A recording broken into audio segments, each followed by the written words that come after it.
Assalamualaikum warahmatullahi wabarakatuh. Saya Tri Cahyati dari kelas A1 Manajemen semester 4. NIM saya 4103 3402 18 1042. Saya akan menjelaskan mengenai manajemen risiko keuangan. Apa sih manajemen risiko keuangan itu?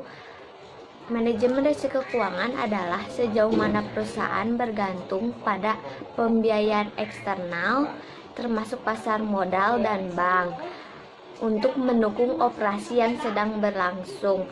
Risiko keuangan tercermin dalam faktor-faktor seperti leverage neraca, transaksi off balance sheet, kewajiban kontrak jatuh tempo, pembayaran utang, likuiditas, dan hal lainnya yang mengurangi fleksibilitas keuangan.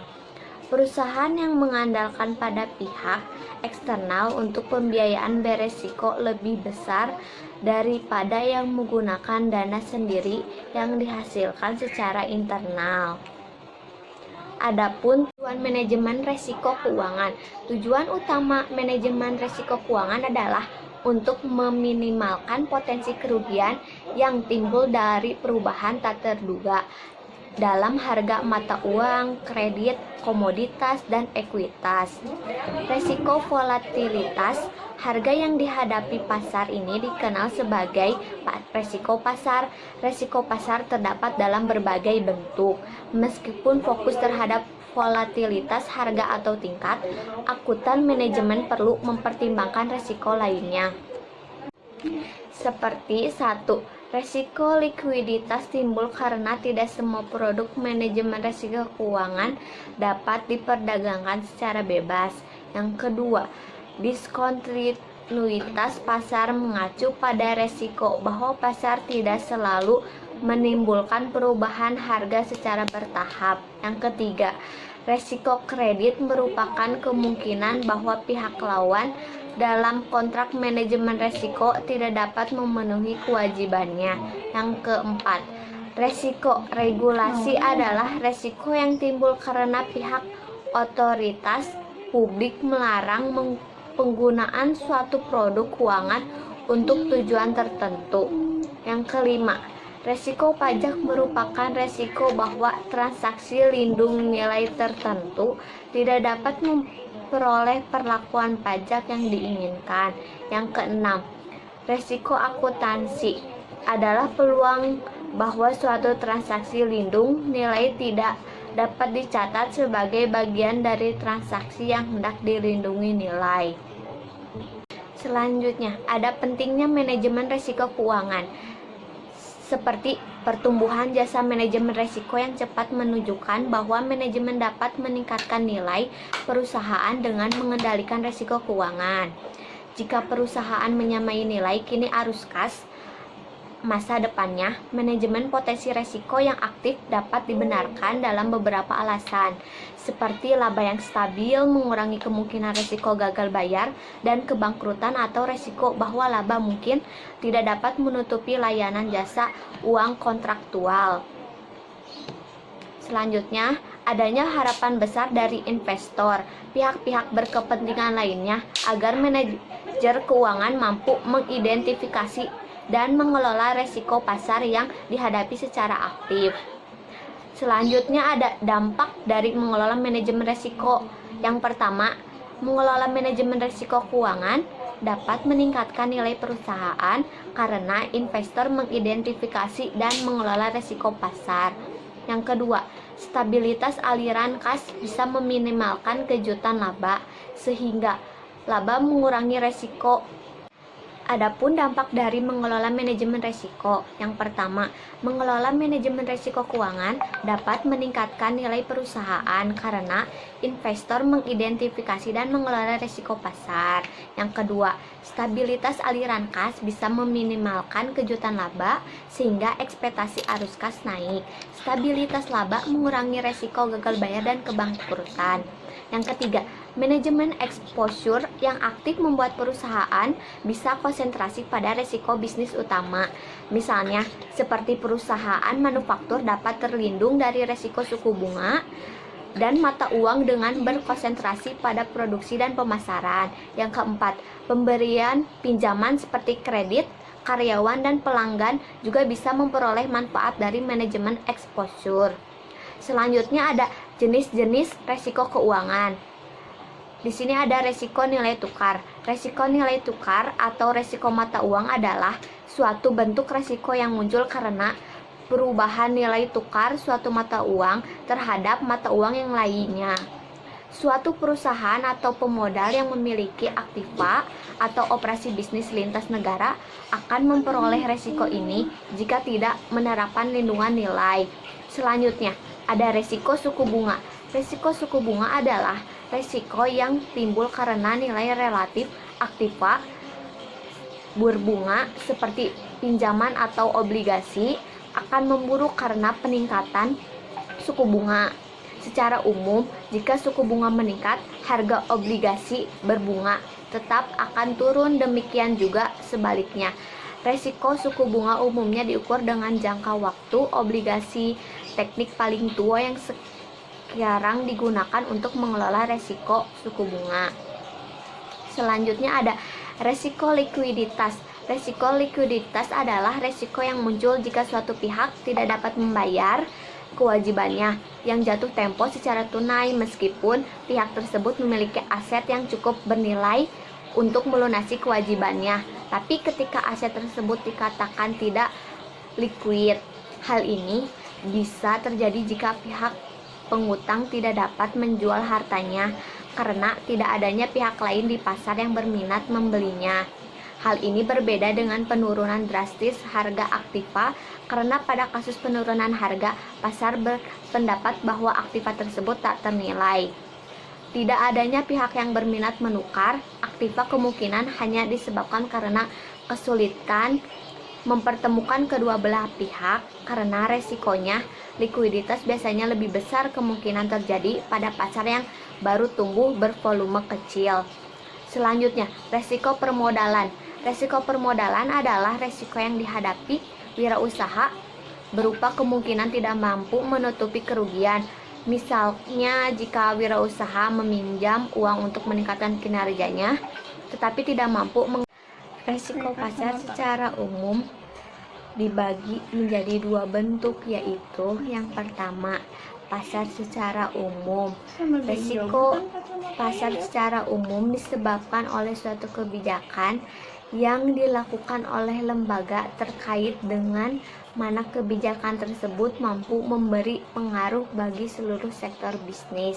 Contohnya seperti pada saat bank sentral suatu negara melakukan kebijakan-kebijakan uang ketat dengan berbagai instrumennya seperti menaikkan suku bunga BI rate, di mana kebijakan menaikkan BI rate ini akan membawa pengaruh secara menyeluruh pada seluruh sektor bisnis yang berhubungan dengan berbagai instrumen dengan suku bunga, bahwa salah satu pihak yang paling urgent dianggap langsung berhubungan dekat dengan interest rate related instrumen adalah perbankan. Dengan begitu mereka mengambil kredit dan mendepositokan sejumlah uang ke bank. Selanjutnya yang kedua itu ada resiko pasar secara spesifik. Resiko pasar secara spesifik adalah suatu bentuk resiko yang hanya dialami secara khusus pada satu sektor atau sebagian bisnis saja tanpa bersifat menyeluruh. Contohnya, produk yang terjual oleh suatu perusahaan dianggap mengandung bahan yang berbahaya atau bersifat haram. Contohnya, produk makanan yang mengandung lemak babi. Secara Islam, makanan yang mengandung lemak babi haram hukumnya ketika hal itu diekspos oleh media massa, baik cetak maupun elektronik, akan menyebabkan terjadinya penurunan drastik pada penjualan produk perusahaan yang berpengaruh pada penurunan laba perusahaan. Yang terakhir ada peranan akuntansi. Akuntan manajemen membantu dalam mengidentifikasi exposure pasar, mengkuantifikasi keseimbangan yang terkait dengan strategi respon resiko alternatif, mengukur potensial yang dihadapi perusahaan terhadap risiko tertentu, mencatat produk lindung nilai tertentu dengan mengevaluasi efektivitas program lindung nilai. Saya akan menjelaskan tentang mendefinisikan dan menghitung resiko. Jadi ada potensi terhadap resiko valuta asing timbul apabila perubahan kurs falas juga mengubah nilai aktiva bersih, laba, dan arus kas sesuai perusahaan.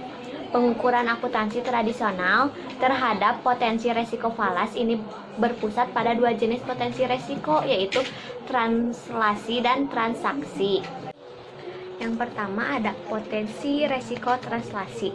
Potensi resiko translasi mengukur pengaruh perubahan kurs falas terhadap nilai ekuivalen mata uang domestik atas aktiva dan kewajiban dalam mata uang asing yang dimiliki oleh perusahaan, karena jumlah dalam mata uang asing umumnya ditranslasikan ke dalam nilai ekuivalen mata uang domestik untuk tujuan pengawasan, manajemen, atau pelaporan keuangan eksternal.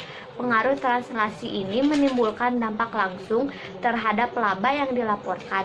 Aktiva atau kewajiban dalam mata uang asing menghadapi potensi resiko kurs jika suatu perubahan dalam kurs menyebabkan nilai ekuivalen dalam mata uang induk perusahaan perubahan. Yang kedua ada potensi risiko transaksi. Potensi risiko transaksi berkaitan dengan keuntungan dan kerugian nilai tukar valuta asing yang timbul dari penyelesaian transaksi yang berdominasi dalam mata uang asing. Tidak seperti keuntungan dan kerugian transaksi. Keuntungan dan kerugian transaksi memiliki dampak langsung terhadap arus kas. Kontrol pusat terhadap keseluruhan potensi risiko mata uang suatu perusahaan masih dimungkinkan. Agar terlaksana, masing-masing perusahaan afiliasi luar negeri harus mengirimkan laporan potensi risiko multi mata uang kepada kantor pusat perusahaan secara terus-menerus. Sekali potensi risiko telah digabungkan berdasarkan mata uang di negara, perusahaan dapat melakukan kebijakan lindung nilai terkoordinasi secara terpusat untuk menghilangkan kerugian potensial, mengetahui strategi perlindungan nilai tukar dan perlakuan akuntansi yang diperlukan strategi perlindungan. Seperti yang pertama ada lindung nilai neraca, dapat mengurangi potensi resiko yang dihadapi perusahaan dalam menyesuaikan tingkatan dan nilai denominasi moneter aktiva dan kewajiban perusahaan yang terpapar. Metode lindung nilai potensi risiko perusahaan positif lainnya dalam sebuah anak perusahaan yang berlokasi di negara yang rentan. Yang kedua, lindung nilai operasional. Bentuk perlindungan risiko ini berfokus pada variabel-variabel yang mempengaruhi pendapatan dan beban dalam mata uang asing. Pengendalian biaya yang lebih ketat memungkinkan margin keselamatan yang lebih besar terhadap potensi kerugian mata uang. Yang ketiga, lindung nilai struktural. Lindung nilai ini mencakup relokasi tempat manufaktur untuk mengurangi potensi risiko yang dihadapi perusahaan atau mengubah negara yang menjadi sumber bahan mentah atau komponen manufaktur. Yang keempat, lindung nilai kontraktural. Lindung nilai kontraktural ini memberikan fleksibilitas yang lebih besar kepada para manajer dalam mengelola potensi risiko yang valuta asing yang dihadapi. Akuntansi untuk produk lindung nilai merupakan kontrak atau instrumen keuangan yang memungkinkan penggunaannya untuk meminimalkan, menghilangkan, atau paling tidak menghilangkan risiko pasar pada pundak pihak lain. Produk ini mencakup antara lain kontrak forward, future, swap, opsi, dan gabungan dari ketiganya. Untuk memahami pentingnya akuntansi lindung ini, dicontohkan beberapa praktek akuntansi lindung nilai yang dasar. Komponen dasar laporan keuangan tanpa pajak. Produk ini mencakup antara lain kontrak forward, future, swap, dan opsi mata uang. Sekian penjelasan dari saya mengenai manajemen risiko keuangan. Maaf bila ada salah-salah kata. Wassalamualaikum warahmatullahi wabarakatuh. Iya.